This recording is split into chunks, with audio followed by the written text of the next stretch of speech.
Kota Tual, Maluku Tenggara. Moto Larvul Ngabal. Larvul Ngabal artinya darah merah tombak dari Pulau Bali, yang diantaranya mempunyai makna dan arti, yaitu lar artinya darah, vul artinya merah, nga artinya tombak, dan bal artinya Bali. Semboyan dari Kota Tual, Maluku Tenggara adalah Maren. Maren artinya orang yang berani, cerdas, dan bekerja keras. Yang pertama, sejarah Kota Tual, Maluku Tenggara. Sejarah Kota Tual adalah sejarah yang sangat jarang diungkapkan. Padahal catatan atau data sejarah Kota Tual bahkan terbilang cukup lengkap. Boleh jadi itu karena posisi wilayah Tual jauh berada di lingkar orbit perjalanan sejarah lokal yang berpusat di Ambon dan sejarah nasional yang berpusat di Jakarta.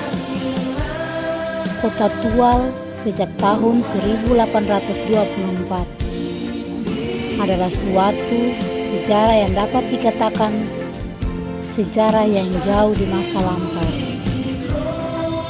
Kurun waktu yang dapat dikelompokkan ke dalam sejumlah kota-kota di Indonesia.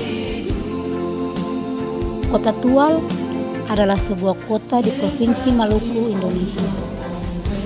Kota Tual pernah menjadi bagian dari Kabupaten Maluku Tenggara sebelum Undang-Undang Republik Indonesia Nomor 31 Tahun 2007 disahkan.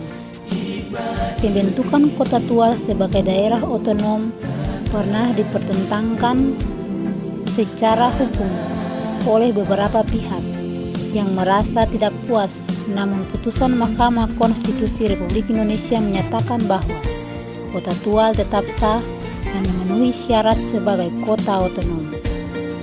Kini pemerintahan kota di sana telah berjalan efektif. Kabupaten Maluku Tenggara adalah salah satu kabupaten di Provinsi Maluku, Indonesia.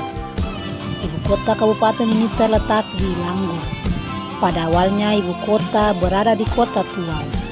Namun setelah resmi menjadi daerah otonom, ibu kota kabupaten ini pun dipindahkan ke Langgur yang terletak di Kecamatan Kei Kecil. Kabupaten ini berbatasan dengan Laut Banda di utara dan timur, Laut Arafura di barat dan selatan, Samudra Hindia dan Kabupaten Kepulauan Tanimbar di selatan.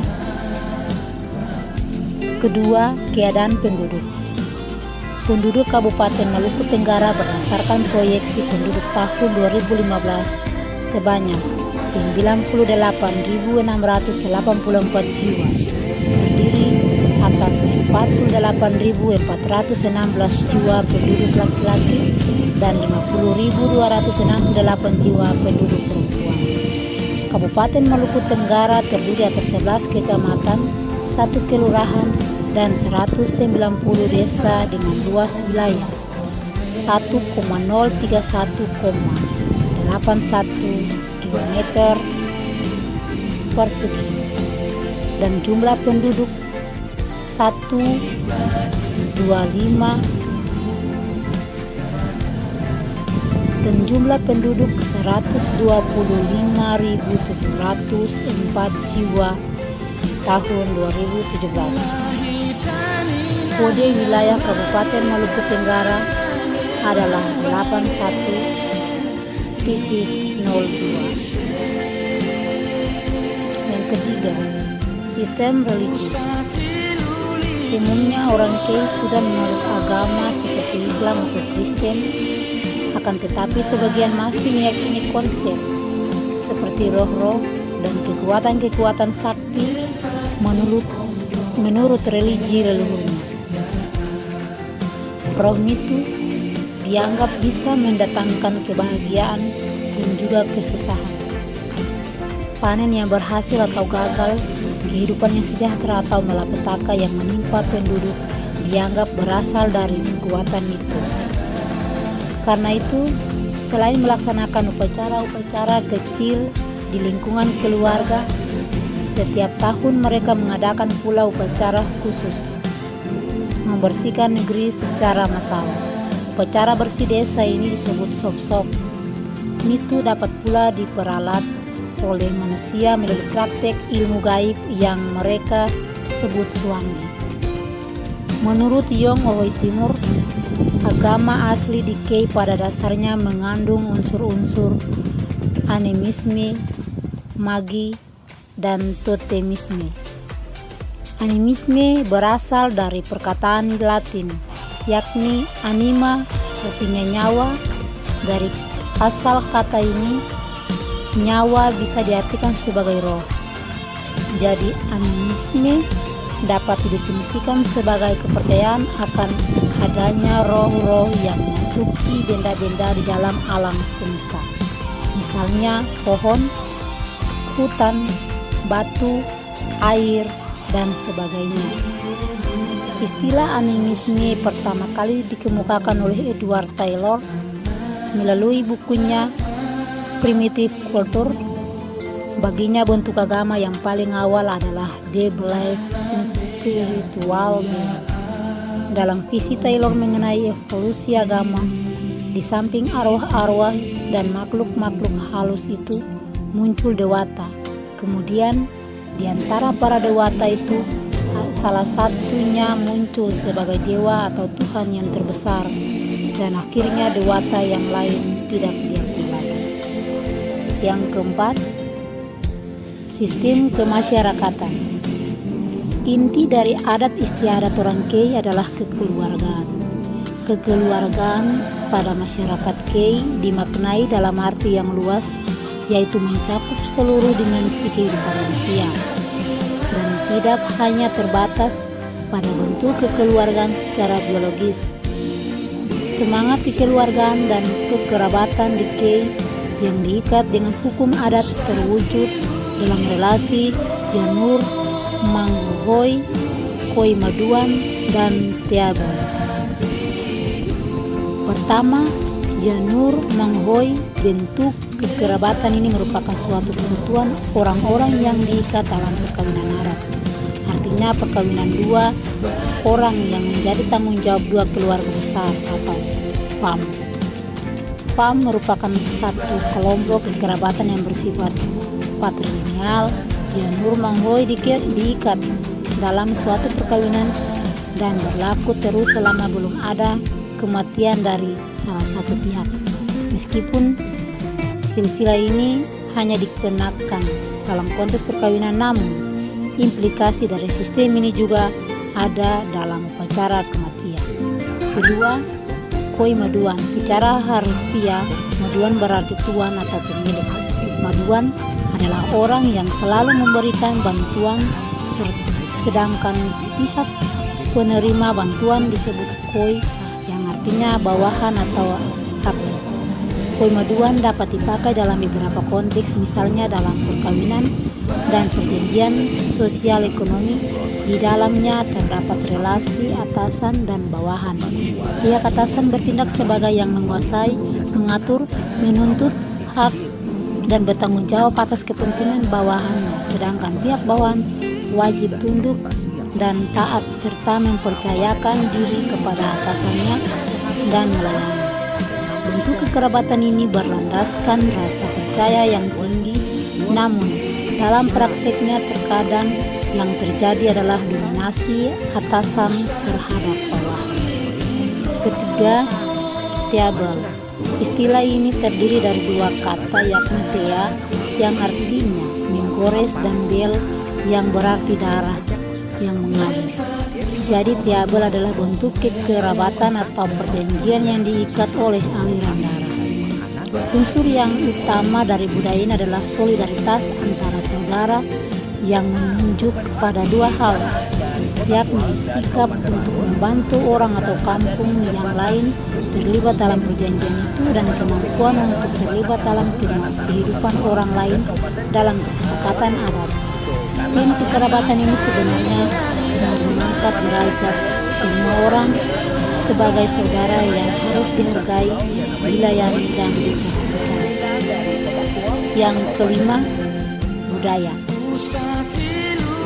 Budaya Kei pada dasarnya memiliki kesejajaran dengan nilai-nilai kekristenan. Misalnya nilai cinta, kasih, damai, persaudaraan, sukacita, solidaritas, dan saling menghargai orang lain tanpa membedakan suku, agama, dan golongan. Secara khusus, keberadaan hidup masyarakat di kepulauan ini mungkin belum banyak dikenal. Namun dalam catatan sejarah lokal, Kepulauan Kei memiliki keunikan yang terpancar dari kebudayaan lokalnya. Hal ini terlihat dari kekompakan masyarakat Kei yang secara struktural tetap mempertahankan hukum adat tertingginya, Larhul Ngabal. Suatu hukum adat yang di dalamnya mengatur semua aspek kehidupan individu maupun komunitas atau hohoi. Hohoi adalah satuan pemukiman terkecil atau setara dengan kampung atau desa. Sejak ditetapkannya Undang-Undang Nomor 5 Tahun 1979 oleh pemerintah Orde Baru, Hohoi kemudian berubah namanya menjadi desa, atau beberapa Hohoi disatukan menjadi satu desa. Secara umum, masyarakat Kei terklarifikasi dalam dua persekutuan adat, yakni Lorsiu atau Ursiu dan Lorlim atau Lim Itel.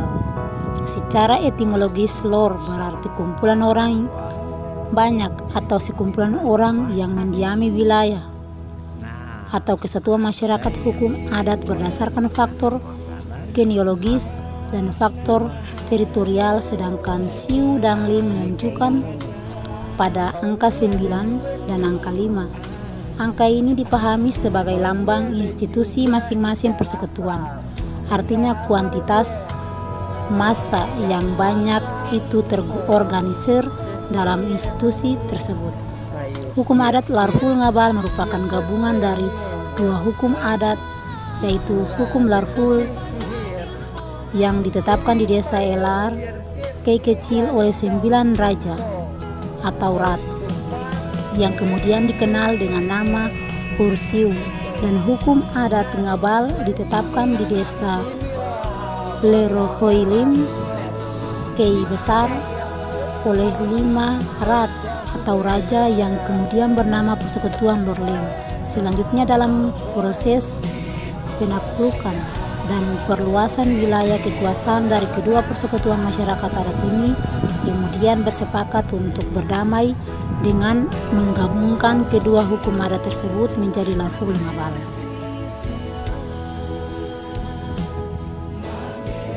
Terdapat beberapa prinsip dan sikap hidup orang yang secara ringkas dapat diuraikan sebagai berikut. Pertama, sikap rela menolong. Istilah yang dipakai untuk menjelaskan sikap hidup orang Kei ini ialah maren atau hamaren. Maren berarti bekerja bersama-sama. Dasar untuk menolong sesama ini menjadi secara spontan tanpa undangan resmi. Misalnya membuka kebun baru, mendirikan rumah termasuk gereja atau masjid, pesta perkawinan atau kematian. Semua orang yang merasa terkait dalam kekerabatan bekerja bersama-sama. Jadi ada semacam kerelaan dari setiap orang untuk membantu sesama demi kekerabatan yang telah terjalin. Sikap rela menolong ini pada dasarnya dilakukan demi kelestarian hubungan dengan orang lain. Dengan demikian ada perasaan wajib untuk menolong sesama. Kedua, sikap percaya bahwa orang lain akan membantu.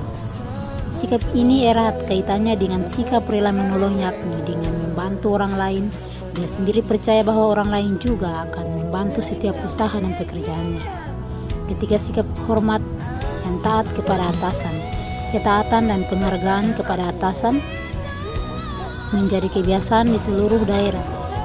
Atasan menurut pandangan orang Kei adalah orang yang dapat mempersatukan suatu kelompok kekerabatan.